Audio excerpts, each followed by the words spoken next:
இவன் வந்ததுல இருந்து கேள்வியா கேக்குறான். இவன் வந்தா என்ன செய்வான்னு கேக்குறீங்க அதானே?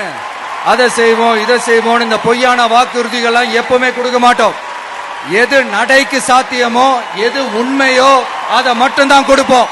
ஏழ்மை வறுமை இல்லாத தமிழகம், குடும்ப ஆதிக்கம் இல்லாத தமிழகம், ஊழல் இல்லாத தமிழகம், உண்மையான மக்களாட்சி, மனசாட்சி உள்ள மக்களாட்சி. கான்பிடண்டா இருங்க, நல்லதே நடக்கும், வெற்றி நிச்சயம். விஜய்